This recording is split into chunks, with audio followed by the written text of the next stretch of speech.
Hey, welcome to Simply Sugar News, where we break it down raw, real, and always relevant. I'm your host, Simply Sugar.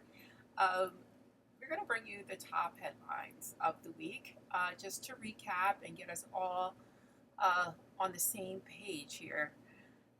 Let's see, let's start with the DOJ and the Epstein files. Because according to the Department of Justice and the FBI, they concluded there is no official client list. I mean, although Ghislaine Maxwell was convicted of these crimes and the list is listed as evidence, Jeffrey Epstein, of course, was indicted on these crimes and supposedly committed suicide um, during his time in prison. Uh, and the client list is also listed as evidence in his indictment. But after Elon Musk dropped the bomb and said Donald Trump is in the Epstein files, magically the Epstein files went missing. You don't have to be a liberal to know when something smells rotten. When there's smoke, there is fire. Uh, the fact that the White House continues to just blatantly break the law, lose evidence, and somehow we're supposed to just be like, okay, yeah, sure. There's no such thing as any of these files, even though in their previous statements by Pam Bondi, the list is on my desk. I'm going through the list. It'll have to be redacted. Some of it.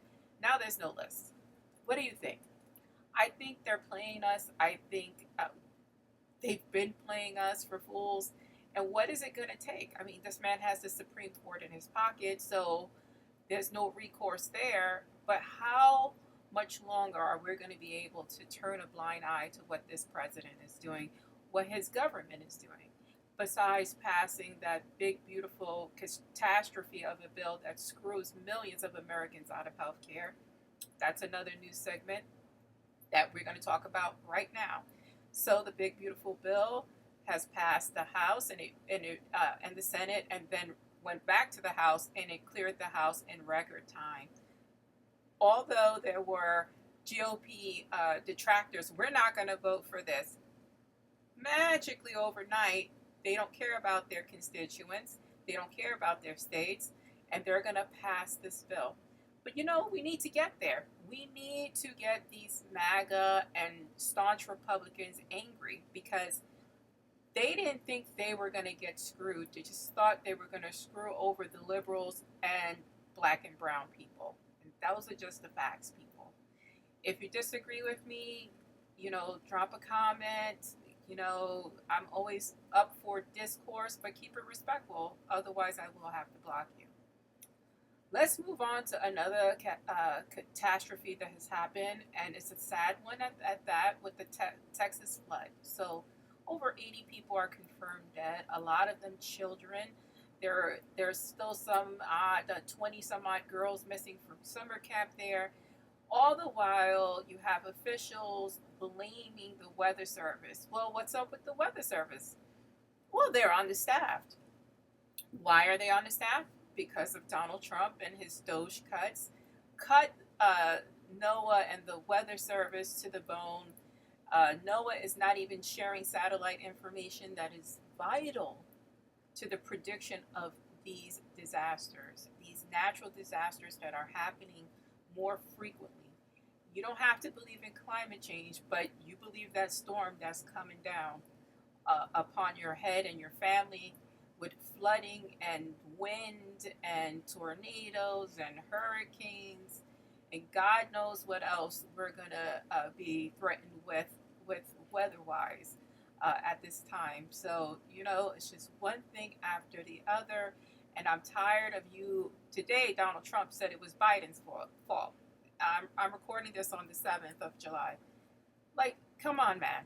That weather thing is Biden's fault. I guess Biden is still controlling the weather machine. Yeah, I don't know.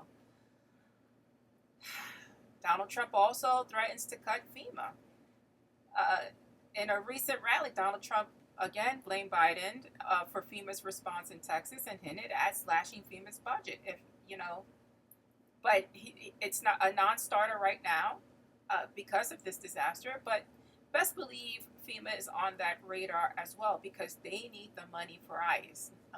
With this budget, don't forget that ICE is now the biggest police force in America and in American history. It's a national police force that is being militarized by somehow having backup from the Marine Corps and even having offices at Marine bases. So, like, you're militarizing this national police force that you're dumping hundreds of billions, that's what it be, billions of dollars in, and we're just supposed to sit by and think that that police force is just for illegal immigrants. No, that police force is for the American people because they are suspecting that there's going to be an uprising. That's why there's so many fences going up in Washington, D.C., around the White House. They're expecting some type of uprising because whatever they're about to implement is going to be something fierce and serious. And to be honest with you, if you just want to see what's happening, go to Project 2025. That is their playbook.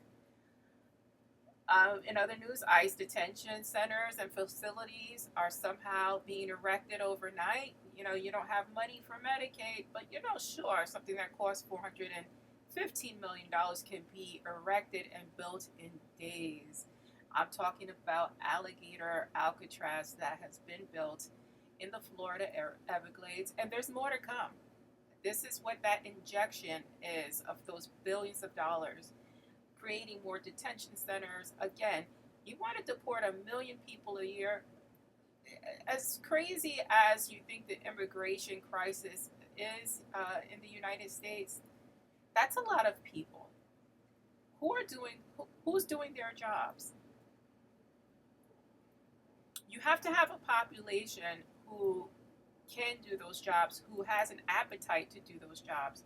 Those jobs are very skilled. These are skilled labor people. It's not easy going out there and picking berries and doing construction.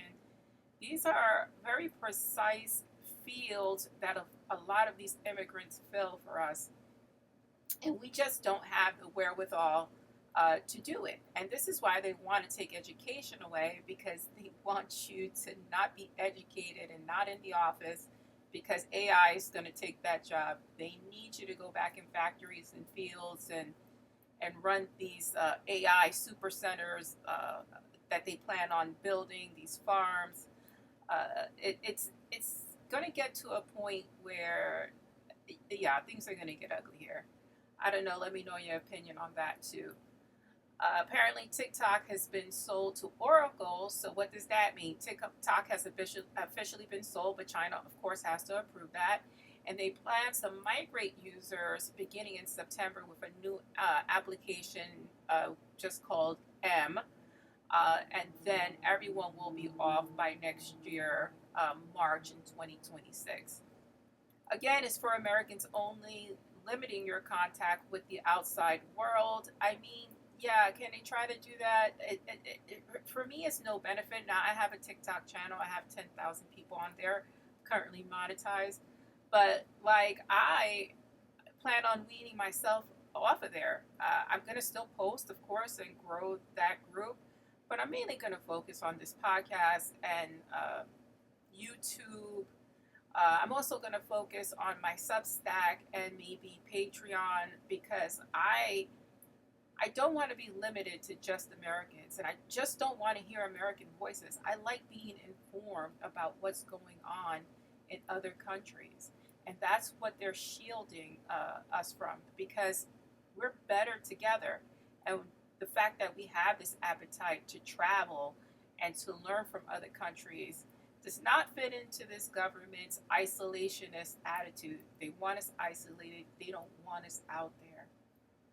Lastly, we have Elon Musk creating a third party, the America Party. Now, this is Elon's way of getting back at the GOP for passing this bill, which greatly affects his companies, such as Tesla and his what is it called? His rocket company, the X. I don't know what his, that's called. I think the spaceship is called the Dragon or something like that. And he's trying to go to Mars. This greatly affects him and his abilities to get government money. And I'm pretty sure Donald Trump promised him that. And this is why this is so greatly affecting him and why he's so angry. Now, again, he's the one who dropped the bomb that Donald Trump was in the Epstein files. But guess what, buddy? Did you make copies of it? And I'm pretty sure he did. There's no way that man, with his intelligence, right? I'm gonna say, because there's a lot of people who think he's one of the most intelligent people on the face of the planet. With all that intelligence and all that power and all that information gathering through probably his AI system, Grok, you don't have copies. Come on, that's like sneaky 101. You make copies, you take pictures. I'm sure he has that evidence. I'm sure he's waiting to drop it, if he'll drop it at all. I'm hoping that he comes clean about some election interference, because I actually think some of that went on. And I don't want to be a conspiracy theorist, but something smells off. If it walks like a duck, and quacks like a duck, it's a duck, guys. Again, let me know your opinion on that. This is the weekly roundup. I mean, this just happened over the span of a few days, if you want to be real with it. This is like 3-4 days worth of news. But that's your weekly wrap from Simply Sugar News. I'm Simply Sugar. Please follow, like, subscribe, and share if you can. And also, if you like your news with truth, a little bit of spice, no sugarcoating, with my editorial opinions, again, please like, follow, and share. I appreciate everyone listening. I'll see you soon. Also, you can see this on YouTube, my Patreon, and anywhere you get podcasts.